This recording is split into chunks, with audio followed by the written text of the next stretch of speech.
Hello everyone, this is Haris Ali. इस video में हम आने वाले वीक के लिए गोल्ड के टेक्निकल्स और फंडामेंटल्स का जायजा लेंगे। तो सबसे पहले फंडामेंटल्स को थोड़ा डिस्कस करते हैं। देखें, गोल्ड हाईली डिपेंड कर रहा है यूएस के 10 ईयर बॉन्ड यील्ड्स पर। ठीक है, अगर मैं एक क्विक जायजा लूं तो यील्ड्स अगर आप देखें डेली टाइम फ्रेम में, तो ये जंप कर रही हैं। ठीक है, तो इनके जंप करने की वजह से गोल्ड पे एक प्रेशर आया और प्राइसेस ने एक डिप लगाई। अब यील्ड्स नीचे आ रही हैं। ठीक है, अगर तो ये नीचे जाती हैं, मजीद नीचे जाती है, तो ये चीज गोल्ड के लिए बुलिश होगी।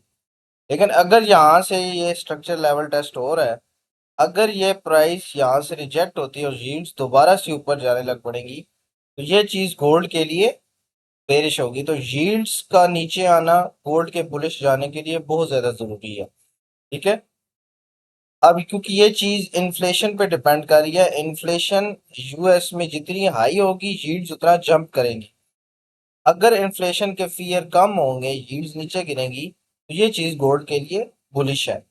ठीक है, अगर हम एक दफा डॉलर इंडेक्स को भी देख लें, तो डॉलर इंडेक्स में हमें नजर आ रहा है कि प्राइसेस जो है रेंज कर रही हैं। ठीक है, और ये सप्लाई एरिया मौजूद है वीकली में, जिसके नीचे प्राइसेस बेरिश हैं। जब तक ये एरिया ब्रेक नहीं होता, डॉलर वीक है और गोल्ड में बाइंग आ सकती है। लेकिन जब तक ये एरिया होल्ड है, ये एरिया ब्रेक हुआ तो यील्ड्स भी ऊपर जाना स्टार्ट हो जाएंगी, ऑयल की प्राइसेस भी बढ़ेंगी, तो जाहिर सी बात है फिर गोल्ड ने बेरिश जाना।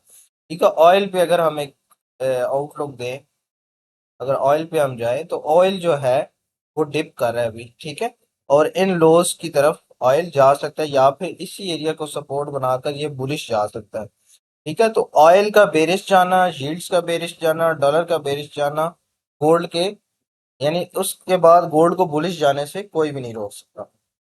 तो चलें जी, फंडामेंटल सिचुएशन तो डिस्कस हो गई। अब हम जरा गोल्ड के टेक्निकल्स का जायजा लेते हैं। तो मेरे सामने वीकली टाइम फ्रेम का चार्ट ओपन है और लास्ट वीकली एनालिसिस अगर आपने देखा है, तो लास्ट वीक हमारी यही बात हो रही थी कि ये जो 5061 का जोन है, वीकली एनालिसिस में हमने बात की थी, ये स्ट्रक्चर है वीकली का। यहाँ पे स्ट्रक्चर ब्रेक है, ये स्ट्रक्चर हाई है, उसके बाद एक पुल बैक आया है और इस लो के नीचे स्वीप देखने को मिला। स्वीप के बाद प्राइसेस ने एक इनिशियल जंप दिया, और प्राइसेस जब भी इम्पल्स स्टार्ट करती हैं तो जिग जैग होकर ऊपर नीचे होती हैं। ठीक है, तो प्राइस ने एक इनिशियल इम्पल्स दी और दोबारा 5061 के जोन से हमें बाउंस देखने को मिला।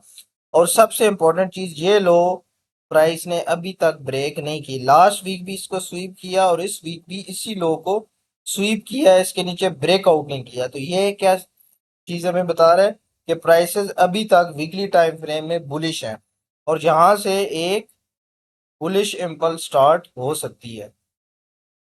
अच्छा, अब हम इससे छोटे टाइम फ्रेम में चले जाते हैं, डेली टाइम फ्रेम में। डेली टाइम फ्रेम में भी प्राइसेस बुलिश है अभी तक। यहाँ पे स्ट्रक्चर ब्रेक है, ये हमारे पास स्ट्रक्चरल हाई है, और उसके बाद एक एबीसी करेक्शन के बाद प्राइसेस ने एक इम्पल्स स्टार्ट की। फिर ये एक रेजिस्टेंस का एरिया था, वहां से प्राइसेस रिजेक्ट हुई मल्टीपल टाइम्स और वहां से डिप आया। फिर दोबारा एक इंटरनल हमें एबीसी देखने को मिली, करेक्शन। और अभी अगर आप देखें तो डेली के जोन को प्राइसेस ने एक दफा दोबारा चेक किया। ठीक है, लास्ट टाइम भी यहाँ से बाउंस हुआ स्वीप के बाद, उसके बाद जब दोबारा इधर आया है तो काफी लोस को लेने के बाद प्राइसेस जो है इस जोन को दोबारा टैप कर चुकी हैं और रिएक्शन जो है वो बुलिश साइड पे है, क्योंकि स्ट्रक्चर अभी तक बुलिश है। क्योंकि डेली टाइम फ्रेम में एक बड़ी इंपॉर्टेंट चीज है, वो ये है कि प्राइस एक पैटर्न बना रही थी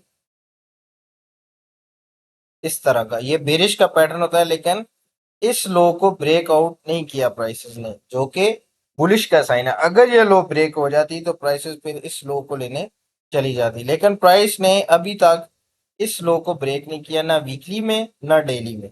तो जब तक ये लो ब्रेकआउट नहीं होता तब तक प्राइसेस बुलिश है। अब इंपॉर्टेंट बात यह है कि प्राइस को ये हाई ब्रेकआउट करना चाहिए।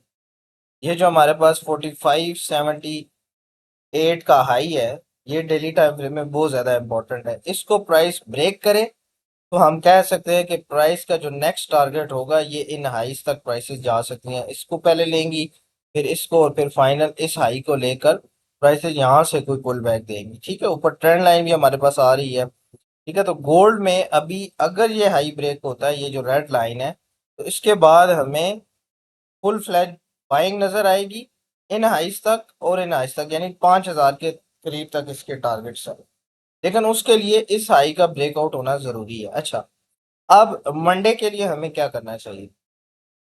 मंडे के लिए हम अपने लेवल्स निकालते हैं। तो मंडे में अगर हमें, यानी मंडे ओपनिंग पे अगर हमें डिप देखने को मिलता है, तो सबसे अच्छा जो बाय का एरिया है, ये बीच में माइनर एरियाज को मैं फिलहाल डिलीट करता हूँ। सबसे अच्छा जो बाय का एरिया है इस इम्पल्स में बैठने के लिए, वो पहला एरिया 4465 4450, और दूसरा एरिया 4427 4401। ये दो एरियाज बहुत ज्यादा इंपॉर्टेंट है, और इस लो का होल्ड रहना, अगर ये लो ब्रेकआउट हो गई तो ये बेरिश का साइन होगा, बल्कि उसका भी रेयर चांस है, क्योंकि H4 में स्ट्रक्चर बुलिश हो चुका है। यहाँ पर अगर हम आए तो काफी टाइम से H4 बेरिश स्ट्रक्चर शो कर रहा था। ठीक है, लोअर लोज बना रहा था, लोअर हाइज बना रहा था, लेकिन अभी फाइनली प्राइस ने H4 को बुलिश कर दिया। अब हमारे पास डेली भी बुलिश है, H4 भी बुलिश है, विक्टी भी बुलिश है, जो कि हमें फिलहाल बाइंग बता रहा है इस लो के होल्ड तक। जब तक ये लो ब्रेक नहीं होती, गोल्ड यहाँ से बुलिश है। अब बाय कहाँ से करें? आपने सिंपल यहाँ पे फिब लगा लेना, जैसे हमने वीकली इम्पल्स पे लगाया था, इसी तरह अब ये जो डेली से न्यू इम्पल्स लगी है, इसके लो टू आई हम एक फिब लगा लेते हैं। ये देखें, एग्जैक्ट 5061 का जोन बन रहा है हमारे पास, ये वाला H4 का पहला डिमांड एरिया। यहाँ तक प्राइसेस स्पाइक भी दे सकती हैं, लेकिन ये एरिया बड़ा इंपॉर्टेंट है कि इसके ऊपर कोई भी हमें बुलिश स्ट्रक्चर शिफ्ट देखने को मिला, तो हम लाइव स्ट्रीम में डिस्कस कर लेंगे कि इस वेव को कैसे पकड़ना है। अब हम H1 में चले जाते हैं। तो H1 में फिलहाल प्राइसेस बुलिश हैं, और स्ट्रक्चर पे स्ट्रक्चर बना रही हैं। ठीक है, एक ये स्ट्रक्चर है हमारे पास H1 में, 2 आवर में चले जाएं तो हमारे पास ये स्ट्रक्चर पड़ा हुआ है। ठीक है, अगर तो प्राइस इन्हीं स्ट्रक्चर से बाउंस होती है, तो वही जो हमें रेड लाइन डेली में लगाई है उसका ब्रेकआउट चाहिए, तो वहीं से प्राइसेस बुलिश हो जाएंगे। लेकिन ये लो ब्रेक हो गई तो फिर प्राइसेस इस एरिया पे आएंगे, और यही सबसे अच्छा बाइंग का एरिया। मैं तो पर्सनली मंडे को इस एरिया का वेट करूंगा, इस एरिया का या इस एरिया का, यहाँ से हमें एक लॉन्ग टर्म बाइंग मिल सकती है। बाकी इधर कोई अगर हमें सेल का सेटअप मिलता है, H1 में स्ट्रक्चर शिफ्ट होता है, तो हम उसके टेस्ट पे कहीं से भी डबल टॉप से, QML वगैरह से सेल देखेंगे। बाकी फंडामेंटली मैंने आपको बता दिया, और टेक्निकली सबसे ज्यादा जो नेक्स्ट वीक के लिए लेवल इंपॉर्टेंट है वो ये है। ठीक है, बाकी वीकली टाइम फ्रेम में अगर आप देखें तो स्ट्रॉन्ग जो है ना बाय की कैंडल है, और डेली में जाएं तो डेली में भी बाइंग नजर आ रही है, लेकिन प्राइस ने इस एरिया को रिजेक्ट किया है, इसको ब्रेकआउट नहीं किया फ्राइडे को। तो हो सकता है मंडे को हमें ब्रेकआउट देखने को मिले, या मंडे को हमें एक डिप देखने को मिले, और कुछ दिन प्राइसेस इधर ही गुजारे नीचे। ठीक है, इधर रेंज करने के बाद लास्ट जो थर्सडे फ्राइडे होगा, वहां पे हमें ब्रेकआउट्स देखने को मिल सकते हैं। ठीक है, सो नेक्स्ट वीक बड़ा इंपॉर्टेंट है गोल्ड के लिए।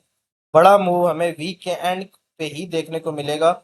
वीक के स्टार्टिंग में हमें एक पुल बैक नजर आएगा, फिर थोड़ी रेंज होगी, और रेंज के बाद प्राइसेस बुलिश जा सकती हैं। ठीक है, तो H4 के एरिया पे आपने नजर रखनी है। ठीक है, बाकी हम अल्हम्दुलिल्लाह डेली में बुलिश हैं अभी तक।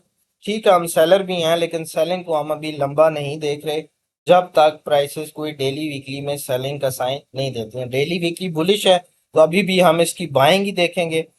हमने पहले भी इसको बाय किया है, और अभी भी इसको बाय किया, और पुल बैक पे दोबारा बाइंग देखेंगे। अगर आप भी इस तरह की वेव्स पकड़ना चाहते हैं, ठीक है, गोल्ड में बड़ी बड़ी वेव्स होती हैं डेली वीकली की डायरेक्शन में, सेल साइड पे भी आप पकड़ सकते हैं, और बाय साइड पे भी आप पकड़ सकते हैं, और अच्छा जो है ना आप रिस्क टू रिवार्ड कैप्चर कर सकते हैं। तो हम इस वेव को कैसे पकड़ते हैं, इन वेव्स को, उसके लिए हमारा स्ट्रक्चर बैच स्टार्ट है। ठीक है, मैं आपके साथ आउटलाइन शेयर कर देता हूँ।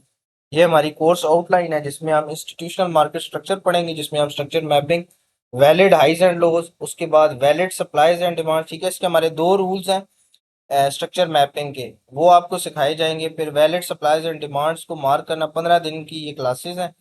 कि कौन सी सप्लाई चलेगी, कौन सी डिमांड चलेगी, किस सप्लाई पे विक लगेगी, किस सप्लाई पे कैसे बाय और कैसे सेल करना है, उसके लिए हमारे पास 10 एंट्री मॉडल्स हैं बाय और सेल के। ठीक है। जब भी प्राइस किसी स्ट्रक्चर लेवल पे जाती है तो हमारे 10 एंट्री मॉडल्स में से एक बाय या सेल का मॉडल बनता है। इसी 10 एंट्री मॉडल्स पे हमने ये बाइंग सेलिंग की हुई है। ठीक है, डेली की डायरेक्शन में ऊपर से सेल नीचे से बाय। हमारी जो स्ट्रेटजी है वो लो पे बाय करवाती है और हाई पे सेल करवाती है। बाकी मल्टी टाइम फ्रेम एनालिसिस बहुत इंपॉर्टेंट है, ये स्वीप्स और इंड्यूसमेंट्स एंट्री मॉडल्स में ही आ जाता है। मल्टी टाइम फ्रेम एनालिसिस के कब किस टाइम फ्रेम को फॉलो करना है, कब स्कैल्पिंग करनी है, कब इंट्राडे करनी है, कब पोजिशनल ट्रेडिंग करनी है। ठीक है, ये सारा हम आपको मल्टी टाइम फ्रेम एनालिसिस में बताएंगे। ट्रेड मैनेजमेंट एंड साइकोलॉजी ये बड़ी इंपॉर्टेंट है। ठीक है, इसमें आपको बताया जाएगा कि आपने लॉट साइज क्या रखना है, रिस्क टू रिवार्ड आपका क्या होना चाहिए। उसके बाद यूज ऑफ फिब, ये जो हम 50-61 के जोन्स निकालते हैं, इनिशियल इम्पल्स, करेक्शन कब आएगी, कहाँ तक आएगी, किस लो का स्वीप चाहिए, वगैरह वगैरह, ये सारा हम फिफ्थ की क्लास में डिस्कस करेंगे। बाकी फंडामेंटल एनालिसिस, बॉन्ड यील्ड्स को स्टडी करना।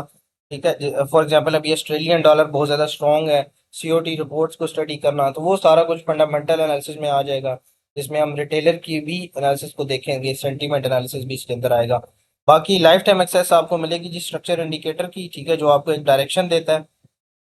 फॉर एग्जांपल मेरे पास चार्ट पे अभी डेली में सेलिंग आ रही है, जैसे ही दोबारा बाइंग आएगी गोल्ड जो है स्ट्रांगली बुलिश हो जाएगा। जैसे कि लास्ट टाइम अगर आपको मैं दिखाऊं तो स्ट्रक्चर इंडिकेटर ने यहाँ पे हमें बाइंग दी थी, उसके बाद गोल्ड बुलिश हो गया था। तो इसी तरह अगर दोबारा बाइंग आती है, अभी सेलिंग आ रही है क्योंकि इसके अंदर सेलिंग प्रेशर है तो प्राइस बार बार गिर रही है, दोबारा बाइंग आएगी तो जाहिर बात है नीचे से हम स्ट्रक्चर भी डिस्कस कर रहे हैं। अल्हम्दुलिल्लाह स्ट्रक्चर की वजह से हमें पहले ही पता चले, लेकिन इसकी प्रिंटिंग से हमें एक एक्स्ट्रा कंफर्मेशन मिल जाती है।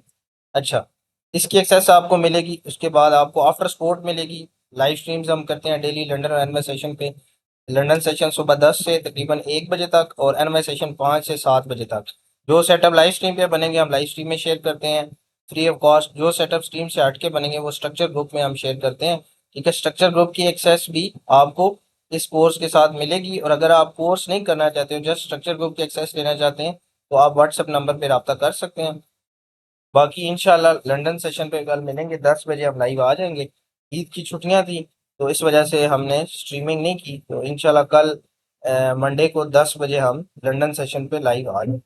बाकी आपकी मजीद कोई भी क्यूरी हो तो व्हाट्सएप नंबर आपको नज़र आ रहा है, आप पूछ सकते हैं।